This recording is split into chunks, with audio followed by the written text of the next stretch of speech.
Good morning and welcome to this Your Electric webinar on the Power Barometer. What is the outlook and how high is the pressure? Those are the questions that we're going to try to get some answers to here today. We know that this is the week where we're going to have the European Commission proposals for new 2030 targets. So we know that the pressure is on. How high will it be? Let's see. We have a star-studded panel to answer this question. My name is Christian Ruby, and with me here today, we will have a really nice panel of key participants. We have from the ITRE committee, Morten Helveg Pedersen. He is the vice chair of the ITRE committee in the European Parliament. We have Walburga Hemmetsberger, the CEO of Solar Power Europe. We have Thomas Novak, the Secretary General of EHPA, which stands for the European Heat Pump Association. And we have Giles Dixon, the CEO of Wind Europe. So what we're going to discuss is how exactly is the power mix looking today and what can we expect for 2030, and what are the key levers to look at when we look at the build out of renewables combined with electrification. What needs to happen in order for us to deliver on the pressure, which is, as I said, rising. Before we kick into it, let us do a little bit of housekeeping.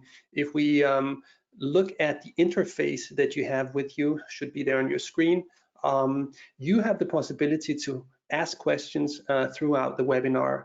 We're going to try to pick them up when we have the debate. So use the question tab that you see in your interface, write your question, and if you have it for someone special, please make a note of that so that we know who to ask. Also, don't forget to tweet. Use the hashtags It's Electric and Power Barometer 20. And I suggest we just get into it. So if we have a look here, maybe just a few words on the Power Barometer. The Power Barometer is a set of key indicators saying what is the state of play in the power sector and where we're going. We're compiling this every year on the basis of a number of primary and secondary sources. We get the direct data from the NSOE transparency platform. We get primary data also from our members.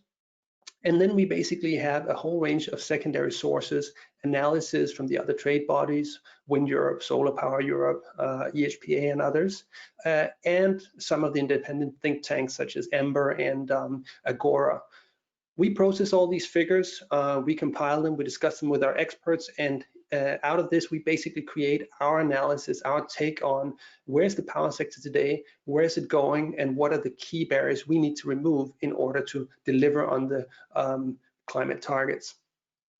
So the first slide I want to show you here today basically shows where are we today and how is the mix evolving when we move towards 2030. And on the left hand side you see what was it like in 2019, and the green part of that pie chart basically indicates the share of renewables, which was already at 34% back in 2019. On top of that we had 25% nuclear, which brought us to close to 60% carbon-free sources in the mix. That was 2019. Now have a look and go to 2020, and that's the first half. There we have 40% renewables and 26% nuclear, which brings us to a share of 2/3 of carbon-free electricity already today in the mix. As we speak, 2/3 of electricity is carbon-free, which is quite astonishing. What's also happening, I'll show you later, is that there is a shift in the balance of the remaining 34% of fossil fuels. We'll get to that in a second. Our key assessment and assertion here today is that as we move towards 2030, we will see a radically shifting power mix. And we believe that even if it's challenging, we can achieve a share of carbon-free electricity of up to 80% by 2030. 60% of that would be renewables, 21% would be nuclear, and we'd have a remaining 19% of fossil fuels, but switched from a lot of coal today to a clear majority of gas when we look towards 2030. We take a look at the next slide. we basically see how the electricity sector is performing against some of the other major sectors in society. You see a very firm, robust, and continued curve towards decarbonization of electricity, whereas transport is on the rise and industry as a whole is basically keeping a more or less flat curve with a slight reduction. So the key point here is that electricity is way ahead of the curve, which means also that electricity is a viable source increasingly for decarbonization of other sectors. Looking at the next slide, we see the development I was hinting at before.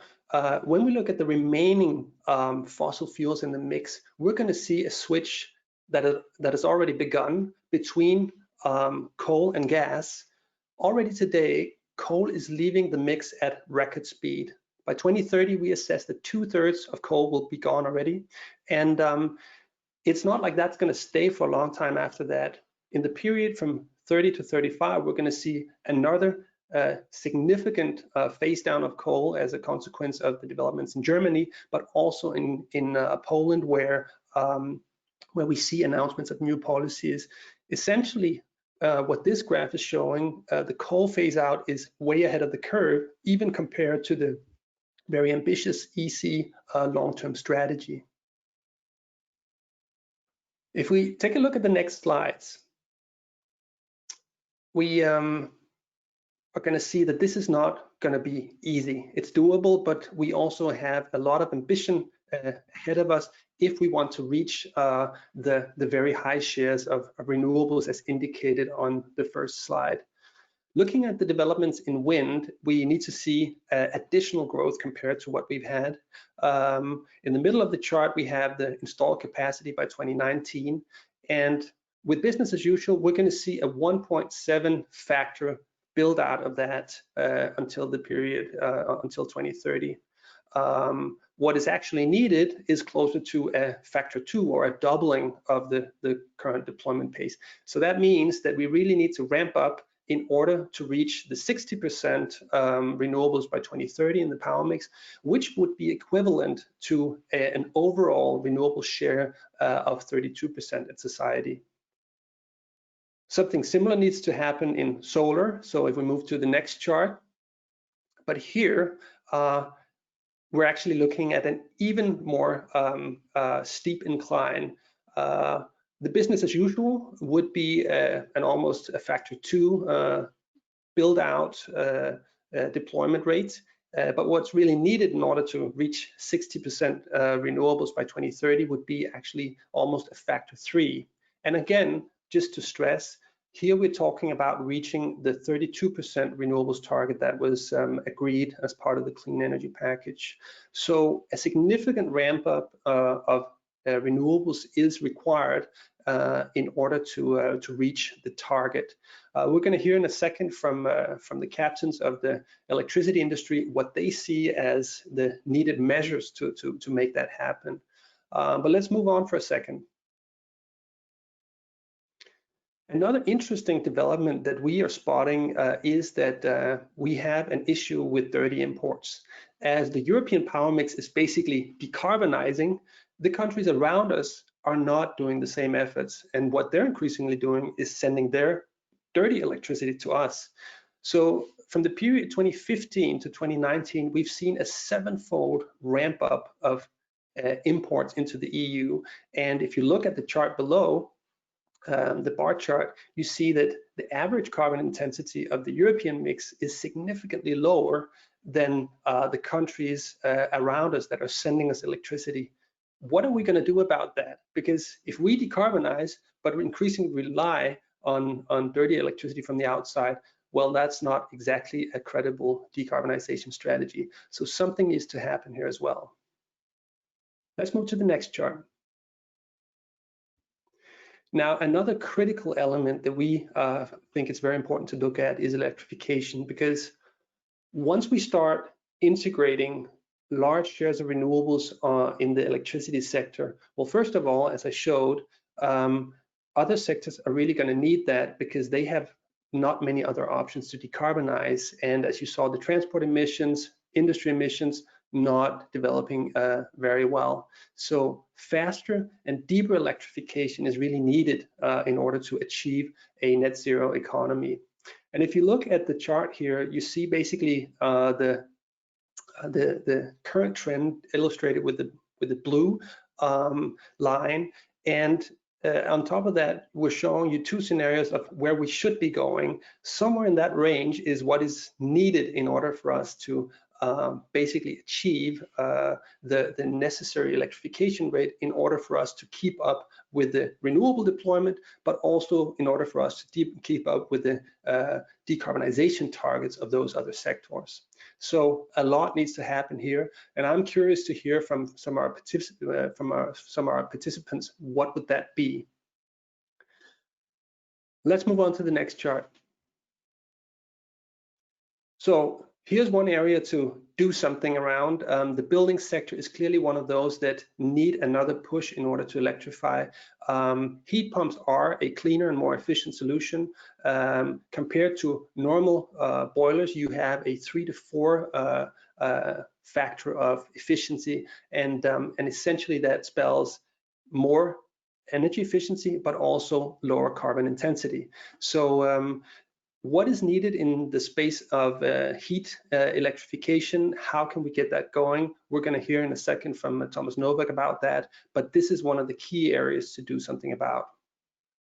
On the next slide, we have one of the other critical sectors. As you may have picked up in the recent days, there's a big row in the Commission right now. What are we going to do about transport? They're not hitting the curve. And well, now we see the cars coming slowly, but what about the infrastructure? Today we have around 250,000 public chargers in the European Union. In just 5 years, we're going to need at least 1 million. And looking at the latest trends, we may have to have an even more steep ramp up. And I can tell you, transport is really perhaps the sector that is, let's say, lacking most when it comes to pace and having the most problems. So here's clearly something to do. What are we going to see as part of the next big initiative from the Commission when it comes to dealing with transport emissions? Let's have the next slide.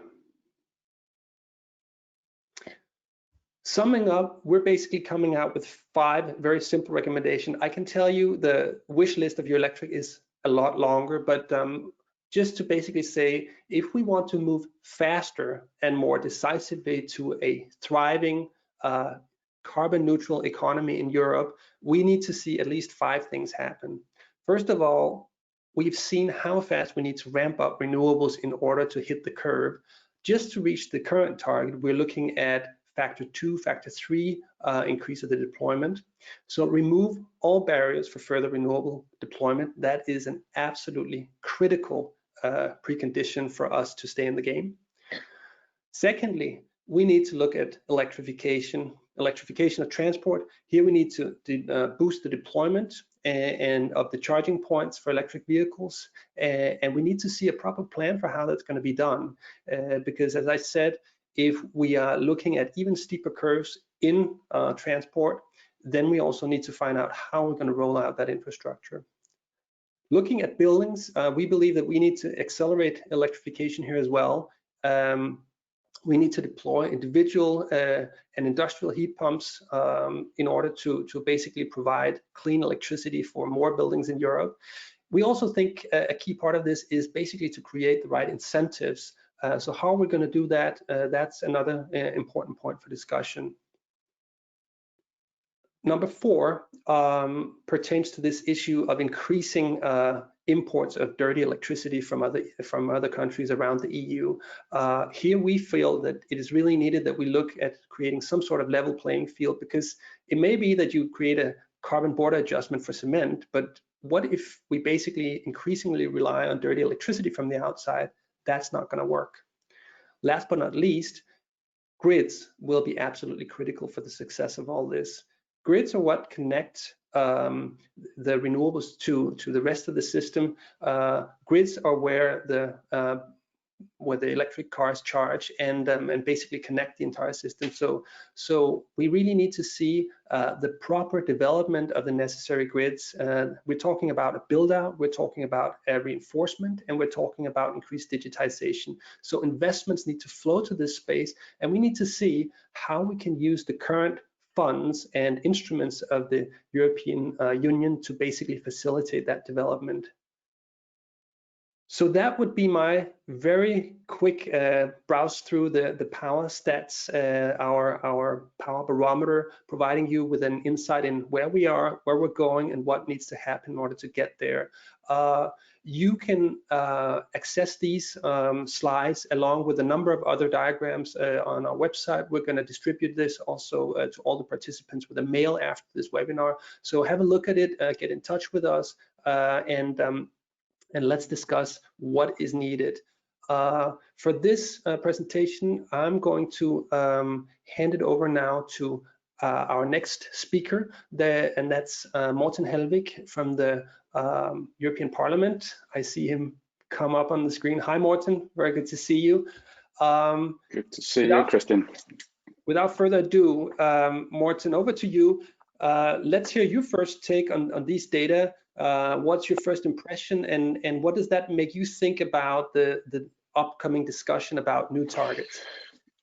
So first of all, thank you, Christian, so much. Thank you for having me, and thanks for these recommendations and these stats. It's always great to have real stuff and stats on the table in these discussions. And generally speaking, these are very exciting times, given that in this phase we are really rolling out, I'd say, some of the main avenues for years to come. So I think it's a very exciting phase, and a lot of stuff on the table right now, and we really have to ensure that we get it right in order to fulfill the Paris Agreement and our climate objectives, given that a lot of the decisions being made over the next 6, 12, 18 months or so are really laying out the ground for a lot of things going on in the future. So I think it's a great and interesting phase, and just a couple of reflections on some of the topics. I was very worried when the corona broke out back in March, and whether we would be able to maintain speed and momentum in the Green Deal and the climate issues, given that we're are in the midst of a gigantic economic crisis. But in hindsight, I think I'm positively surprised by. It seems to me that we are able to hold on to these ambitions, to the various ambitions in the Green Deal, despite the fact that we are really suffering in economical terms.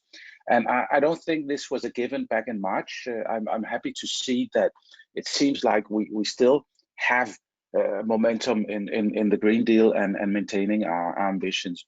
As you all know, this is going to be extremely difficult to get through, and the vote we had in the ITRE committee on the 2030 target, clearly illustrates that this is not a given. Bear in mind that the 55% ambition was adopted with one vote in majority in the ITRE committee. I know the ENVI committee is more green, so to speak, but it's just to say that it is not a given. It is still a fight to have the right ambitions and to maintain speed. A couple of reflections. I think what you it somewhat surprises me with the speed in the pickup on renewables as to the generation of electricity, and I'm happy to see obviously these trends, and we have to ensure that we keep momentum here as well. I fully take your point on the transport issues. Also, when seeing the kind of discussions you're having all over Europe on how to deal with the electrification of transport and how difficult it is.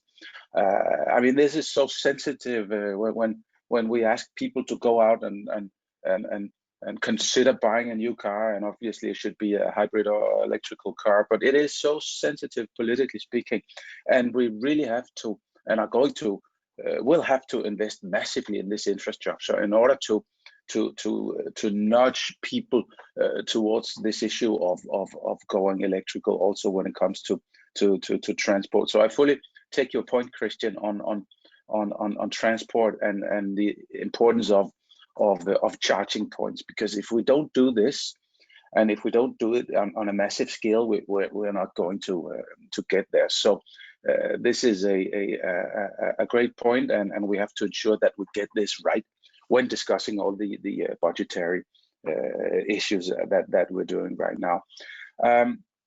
I was somewhat surprised by your point on the level playing field, not having realized myself the point that you're making. I was simply unaware of the extent to which we import dirty electricity or whatever you call it. So I think we have an important exercise here, and generally speaking, on the carbon border adjustment mechanism, and also I mean, getting this right regarding electricity. So I think that is a new point for me, at least, and I will take it with me in the discussions we'll be having. As you all know, we have some very difficult weeks ahead of us in terms of budget, in terms of the recovery packages, in terms of the MFF, and there's a big fight going on, as you know, and European Parliament insisting not least on rule of law, conditionalities, and also having the green issues on board, and obviously. This is going to have massive influence on all the decisions, all the wide-ranging decisions, also when it comes to the PCIs and revising the 10E criteria, the Green Deal as such. But I have to say I'm somewhat optimistic in terms of maintaining momentum, given that I was really worried back in March, and we still have to push hard. But it seems to me that there is a momentum. So I mean, this is a I think you know I think that we should and could get it right by pushing hard. So very interesting phase. Thank you so much, Christian, for these stats. I think there are so many really valid points in this that we can work with.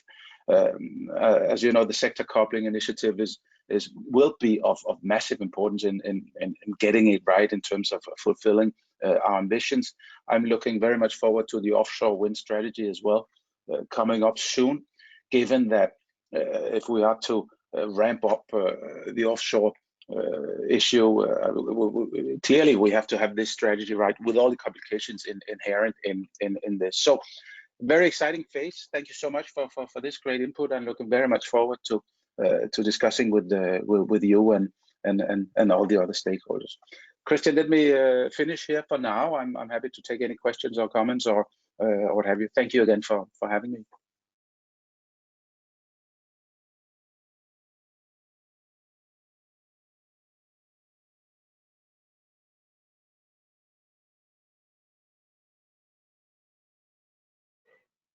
Christian, can I interrupt? You're muted. Can you unmute yourself, please? Sorry about that. Thank you very much, Morten. If you missed my last 20 seconds of talking. So very valuable comments from Mr. Morten Helvig Pettersen, Vice Chair of the ITRE committee. Now, before we kick those over to the other speakers, maybe it'd be good just to have a few questions answered that came in as we were presenting.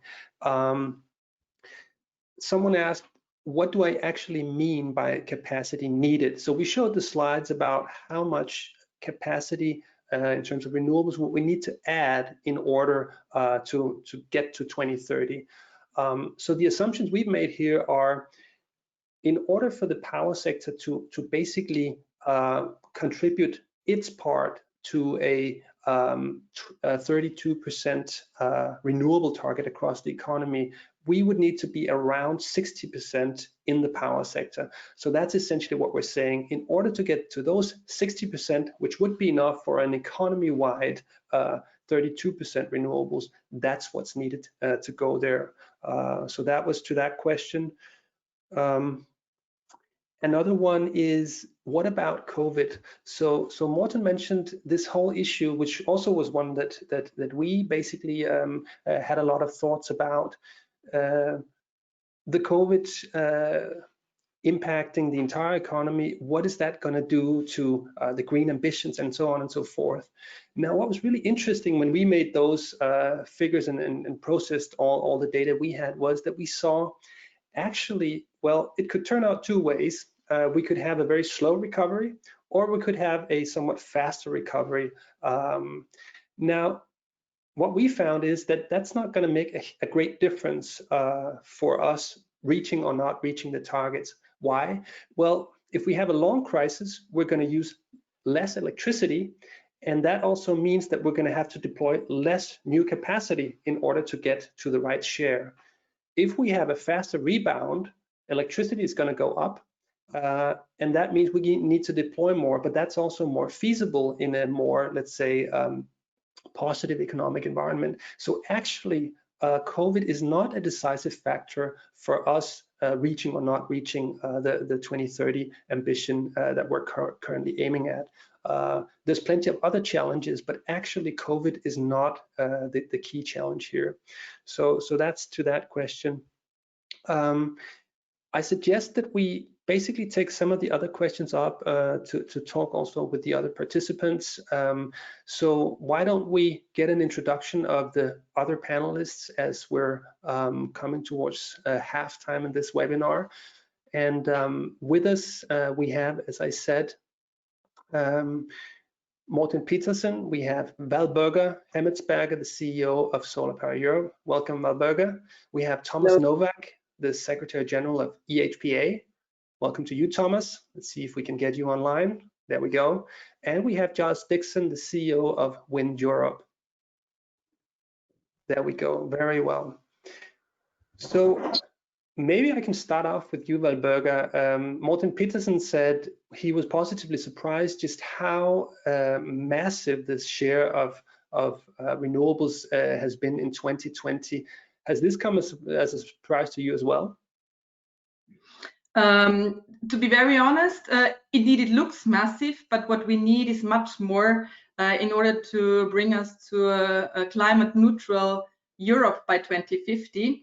So indeed, I mean, when you talk about the massive capacity increase needed by 2030 for wind and for solar, it looks impressive. The figures you've shown, it's, if I recall it correctly, ×2, ×3, which is needed. I mean, obviously, as you already said, that's looking at a 32% renewables target. But the 32 renewables target, I think by now is clear for everyone, is not enough. So when we really want to decarbonize our economy by 2050, we need to look at different figures by 2030.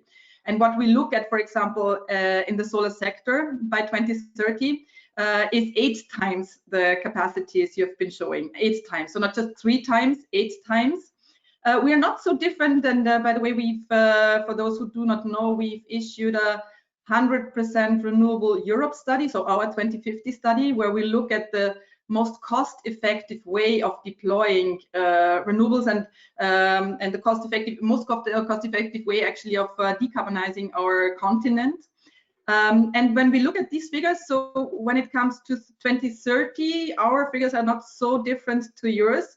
We're around 66% of renewables in the electricity mix, but electricity will play a much bigger role by 2030 already in our scenarios, up 56%. So we're looking at huge capacities there. And the share for solar we see is huge. We're at the moment at an incredible growth. We're on a credible growth path. So we've added 100% renewables, 100% solar, sorry, last year. Indeed, I mean, COVID, you mentioned it already, is slowing down the process this year a little bit, but it's just a little pause. And what we will see in the next 2 years is that all these projects are being postponed into 2021, 2022, where we'll again see a growth between, that's our forecast for the next year, of 25 gigawatts, 30 gigawatts, or even more. I simply need to understand this factor 8. Does that mean that next year you will need to deploy 8 times as much as you did last year or the year before? Is that what you're saying? That means that over the time of the next 10 years, altogether, we need to deploy 8 times as much as what we had so far. Indeed, yeah. So that's big numbers we're looking at, but we're also looking at a big challenge, you know, to become carbon neutral. Deploying these renewables will be the most cost-effective way for us. We've also looked into, you know, a scenario where fossils still play a more important role. It's our laggard scenario in our 2050 study. And what we see is that this would cost 6% more than the 100% renewable scenarios we've been looking at. So yes, it is a huge challenge, and yes, it's big numbers we're looking at, but we are also looking at a huge opportunity there. And by the way, also when it comes to imports, because I see that Morten Petersen was very much surprised by the import figures you were mentioning. The decarbonization of Europe, from our perspective, is very much a story of decentralized generation, not only, but also, and decentralization will play a very important role. So we will not see that many traffic of energy, of electricity between regions anymore, looking forward to 2050. So that also might solve problems. So, Valborg, I'm sorry to insist on this point, but I need to understand a little bit more about that factor 8, because that's really, let's say, that's mind blowing. What capacity numbers are we talking about per year that when you're talking about that build out that needs to rise 8 times? So how many gigawatts or megawatts would that be per year of solar? In total, we're looking at 1.3 terawatts by 2030. Up from how much? So we are at 120 at the moment. So that yeah, will be massive figures, but we are already next year looking into 25, 30 gigawatt of additional capacity. But indeed, I mean, it needs a real commitment from policy, from member states, to really have a renewables-based electrification pathway and to prioritize renewables-based electrification on the way forward, because it needs visibility for investors and it needs the support of member states. And now I'm already coming to the recommendations, which, I mean, the recommendations you have just shown and which we fully support. So it needs, what you already said, investment in grids, massive investment in grids, not just expanding grids, but also modernizing grids, both at distributed and at a distributed level and at TSO level. It needs also to invest heavily in flexibility sources. So what we've also seen, for example, in our 2050 study, is that storage, battery storage, will play a major role. So 24% of the demand will have to, 24% of storage will have to be involved in order to get us there. Heat pumps, I see Thomas next to me, heat pumps will have to play a major role when it comes to flexibility. So also there we're looking at huge numbers, and Thomas will refer to that in a moment, I can imagine. But last but not least, we have to really, and that's why it's great to have the parliament here, the citizens on board. Because without citizens' engagement, without a social pact actually, and without, you know, citizens' energy, for large-scale projects, but also for small-scale, we will not get the support we will need for that major transition. So rooftop solar is one of the things we really need to have much more developed, and the renovation wave is the perfect vehicle for that. Thank you, Valberga. Maybe I can kick this over to Giles. Frankly speaking, I'm a little bit overwhelmed by a factor 8. I think that's gigantic. Is that the same take you have on your side, Giles? That wind needs to go factor 8, and how do you see that happen if so? Thank you, Christian. Good morning. I hope you can hear me. Excellent, and good morning, everybody. Wind is 15% of the electricity we consumed in Europe last year out of the 34% that was renewable. And Christian, you said renewables were 40% of our electricity in the first half of this year, and wind was 17% within that. Now, your data says we need to increase wind capacity by a factor of times 1.9 between now and 2030 to stay on track. Good news. The national energy and climate plans, if you add up the commitments that they make for the expansion of wind capacity in Europe, they say times 2.1 the capacity what we have today. So it's slightly more than the 1.9 that you said is necessary. I mean, these are the sort of figures that make sense. Yeah. The problem is that the permitting rules and procedures for building new wind farms and the resources that governments are making available to process permit applications are inadequate today, and they are inadequate to deliver the expansion in wind capacity that the national governments have committed to in their national energy and climate plans. So yes, they add up to times 2.1 capacity we have today. Great on paper, but that is not deliverable with the existing rules at national level on getting permits, the procedures for getting permits, and the staff resources that governments are actually dedicating to the processing of permitting applications. That has got to change.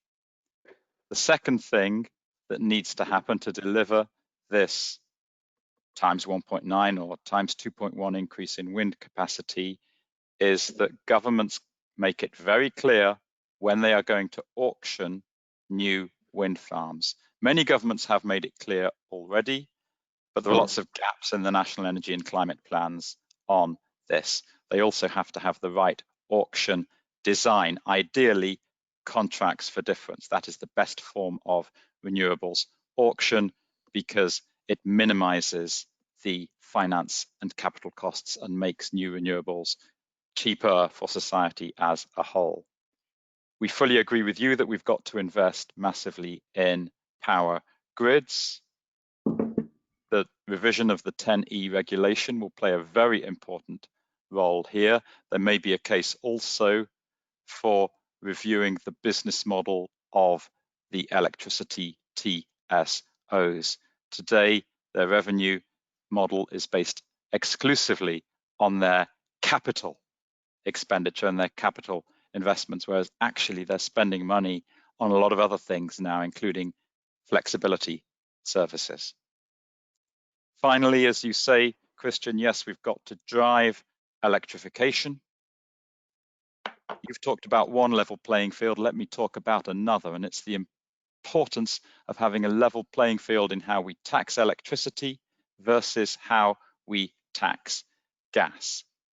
It is crazy and fundamentally wrong today that consumers are deterred from switching from gas boilers to electric heat pumps because they look at the maths and they see that they will be paying far more tax per unit of energy consumption on electricity than they are on gas. So I say it's crazy and it's fundamentally wrong and it has to change. Final observation, we're talking about how to deliver our climate goals. Let us not forget the economics around all of this.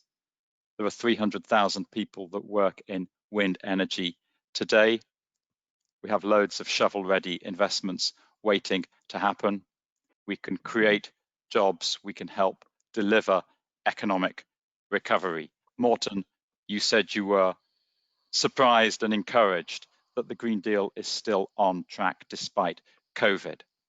I think we would say what many others are saying, that COVID makes the Green Deal even more imperative because of the economic benefits as well as the climate benefits that the Green Deal will deliver. Thank you. Thank you very much, Giles. I think that the point about taxation of gas, or for sure carbon pricing of gas, is one that we have to kick over to Thomas for in a second. I just wanted to ask you with regard to the permitting. Now, what frustrates me a little bit in that discussion often is that we have the EU level target, and then as soon as we come to the permitting, the standard answer is, well, that's national, that's local, tough luck. We know that there's a problem, nothing to do about it.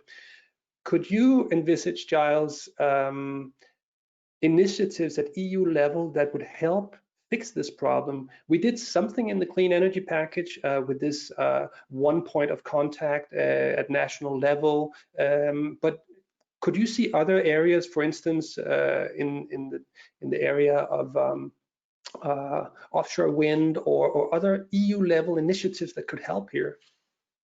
Well, the clean energy package, as you say, Christian, has made a start here. All member states have to have a one-stop shop now for the processing of permit applications for both new wind and new solar, and that is positive. There's another thing that's in the clean energy package, and that's a 2-year deadline. So 2 years between permit application and final decision, yes or no. And in fact, for the repowering of existing renewables, it's 1 year. So that's good. And those new EU rules have to be enforced rigorously, okay, by the Commission. Then the detailed rules and procedures, that's national policy. Yeah, the rules are set at national level. Now, some governments know that they've got a problem. Here, the French government has a list of 10 recommendations for easing the permitting of new onshore wind farms. They are implementing them. The German government has 18 recommendations and they are starting to implement them. Other governments are taking similar measures. One point that's key to stress here, there is far more onshore wind than offshore wind in Europe today. And over the next 10 years, Europe will build more onshore wind than it's going to build offshore wind. Morten, you talk about offshore wind, absolutely right. The expansion is going to be huge, but in gigawatt terms, the growth in onshore wind capacity between now and 2050 will be even larger.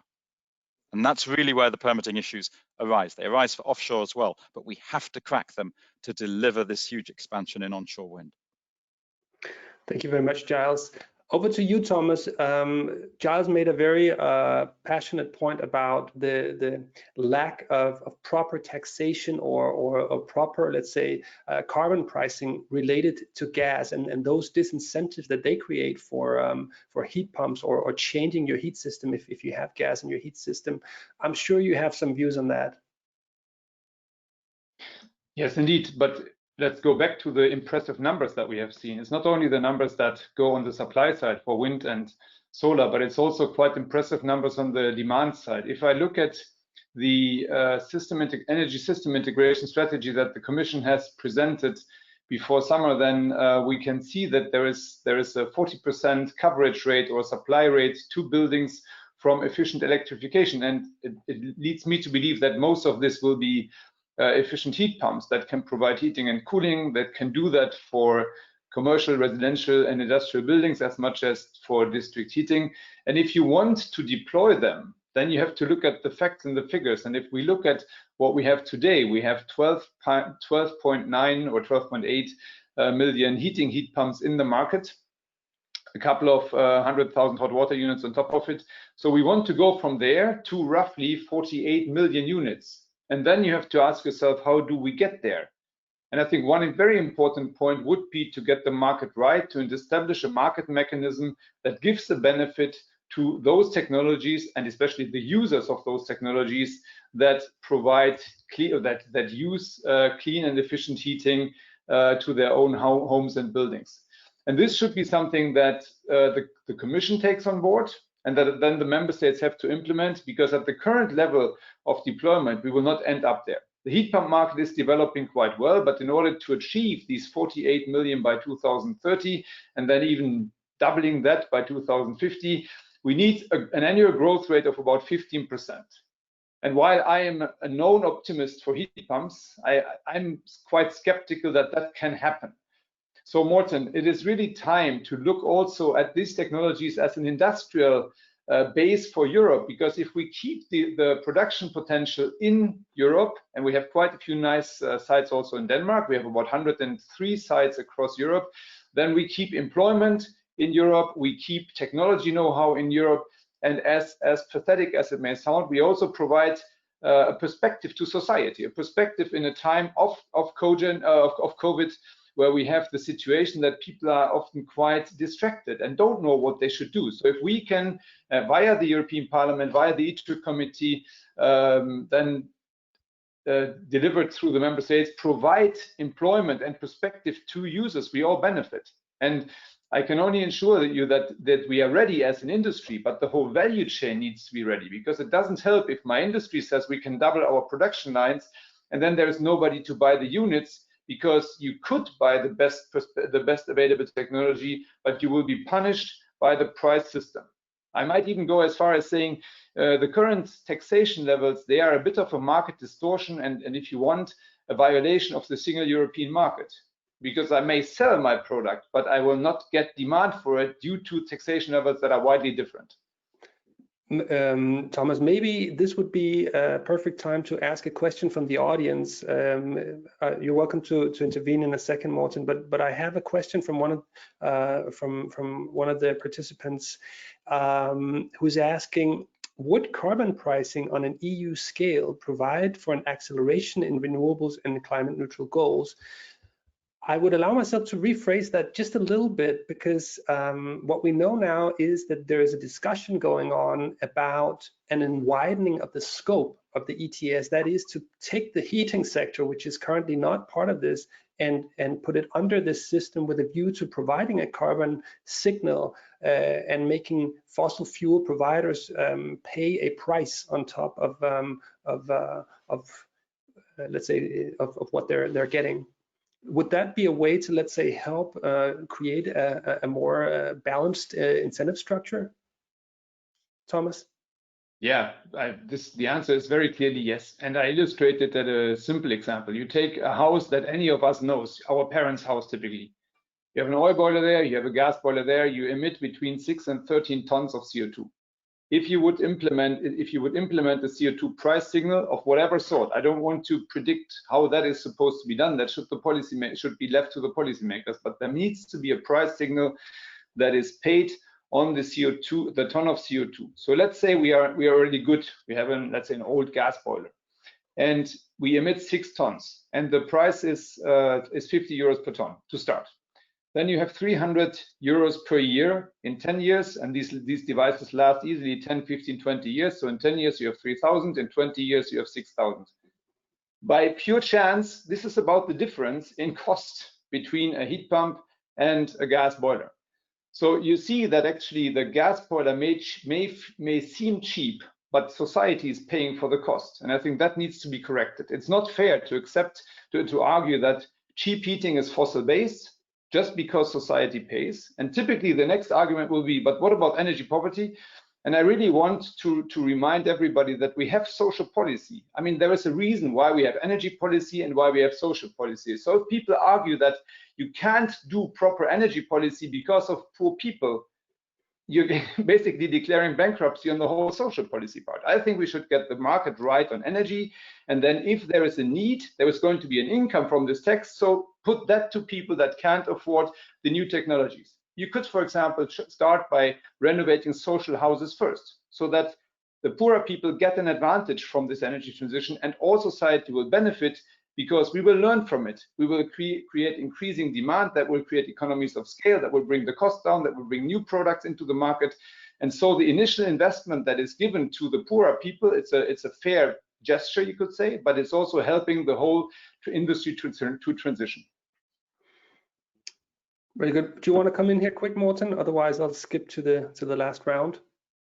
No, I'm taking Thomas's points on board, and I think we have a and which basically points back to your remark as well, Christian. What is to be done on an EU level, and what is a national prerogative? Given that the rollout of heat pumps is also a very sensitive thing, given that you have to incentivize people to move away from their fossil-based heating of buildings. But I mean, my own stepmother lives in the countryside in Denmark, and in order for her to give up her gas boiler, you know, it's really something. It's really a big step for average people to go out and do the right thing. So we have to ensure that we get the incentives right, and this is not to be underestimated if we are to fulfill our ambitions. Thank you, Christian. Very good.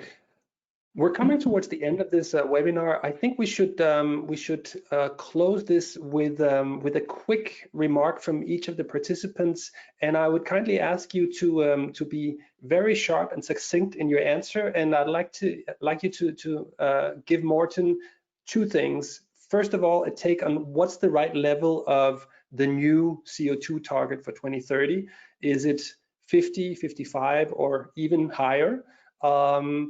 And secondly, what would be the top ask on your wish list for this target to be reached? And Valborg, let's start with you. What's the target and what's the top wish? So target 60%, going up to 60%. That is at least our wish. I do think that 55% will already make a huge difference. But when we look, and I'm again referring to our 100% renewable scenario. So if we are going down that path or going up that path of 100% renewables, we will be ending at 60% greenhouse gas emission reductions by 2030 already, and that at least costs. So I do think, okay, it might seem super ambitious. Okay, and I have to be short, but 60% would be our best scenario. And sorry, the second question, Christian, remind me again. My best. Your top wish for a measure that could help deliver that. Yeah, huge renovation wave with the rooftop solar program. 90% of our roofs are still unused, and that could really do make a big change. Giles, over to you. What's the right target level, and what would be your top wish for a measure to help us get there?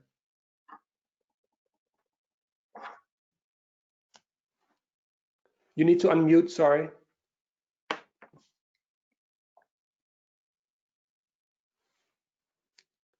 We're not hearing you. Sorry, Giles. We're not hearing you. I hope you can hear me now. Thank you. Sorry. Right target level for the CO2 price. That was your question, yes? The right level for the CO2 emission target for 2030. Oh, look, the Commission seemed to be saying the right thing here. At least 55%. Good for them. How to get there? One very specific ask that DG Competition and DG Energy insist that member states apply contracts for difference as their standard auction model for the deployment of new renewables. And that will deliver these huge investments at least cost. And let's not forget that building wind and solar is cheaper than building anything else, and it's cheaper than running existing fossil fuel power plants as well. But you've got to minimize the financing costs, and contracts for difference will do that. So 55 is about right, and let's switch to CFDs and put that somehow in law. That's what you're saying. Yep. Thomas, over to you. What's the right target level, and what would be your top wish for a measure to help us get there? Personally, I think 60%, but that's not an association assessment. We don't have a position on that. But I think I can rest assured the Commission and the policymakers that 55% seems very, very reasonable and very achievable. So I would say 55% plus for sure, that is possible. And we shouldn't do anything less than what is possible. In order to get there, we need a very, very proper recognition of the contribution potential that the heating sector can bring. I would like to rest assure Morten and his colleagues that the heating sector can nearly fully be decarbonized in combination with heat pumps, with some other technologies, and with green electricity. We can even do 100% green heating today. If I would show you my house, I have a green electricity tariff, I have photovoltaics on my roof, I have a heat pump. This house doesn't emit, and this is affordable inside a financing range that you can get. But what would be my wish is, let's find something for Morten's mother-in-law. This is the point. These are the people that, and thank you for mentioning that, because it is so important to bring solutions to people that are not up to speed in technology and can't assess what is right and what is wrong and don't have a full balance sheet for their own income expenses sheet. So we would need, and I think that is one thing that the Commission could facilitate, and the Council and the Parliament can support, single-stop shopping for renovation. Wow, Morten, that's a fantastic opportunity here. You get to do your job and do something for your mother-in-law. How about that? Yeah, that is really something. Do you have a last sort of reflection on what you've heard here? Well, no. Again, thank you for all your great points. And as to the discussion on targets, personally, I'm you know, the higher the better. But there is also a point in ensuring that we're able to deliver. I come from a country where we have a 70% target for 2030, and the big discussions right now are how to deliver. And this is a thing I think that we have to, from a political perspective, take very seriously, because if you come forward with an ambition and you're not delivering, you disappoint people. So I think there's a side to the discussion on ambitions, ensuring that we actually deliver. So it's not just a numbers game, and you just don't come out with the very high numbers because it might be some sort of political premium or whatever. So ensuring that we actually deliver is an important part of this. Personally, the higher the target, the better, given that we actually able to deliver. And I think this is one-stop shop thing is a great point. We really have to be creative in getting the financial structures right and incentives right, because one thing is the PCIs and the 10Es and all the very, very big numbers, but how do we actually get to a point where my stepmother or neighbor or whomever actually will want to buy a heat pump or electrical car or what have you? So I mean, we have to be creative here in order to find some good solutions to this. But great points, and I'm taking them with me in the work ahead of us. Thank you so much, all. Thank you very much to all of our participants. I thought this was a very, very rich and rich debate, and some very valuable points from all of you. We're coming towards the end of this this scenario, and personally, I think Morten's closing remarks on, let's say, we know that there'll be a numbers game, but let's make sure that the numbers game is accompanied by a proper discussion about the measures that actually deliver those very, very high figures. Everybody can tweet something very ambitious, but how do we deliver? For me, that's a critical question, because we know that the mountain is getting very steep, and this is not just about next week. This is about a 30-year transformation. So let's find out what are the measures that really can drive such a fundamental transformation of our economies. This was all we had for this webinar. Before I leave you today, let me just give you a quick glance of some of the upcoming webinars that we have planned, if we can see that slide.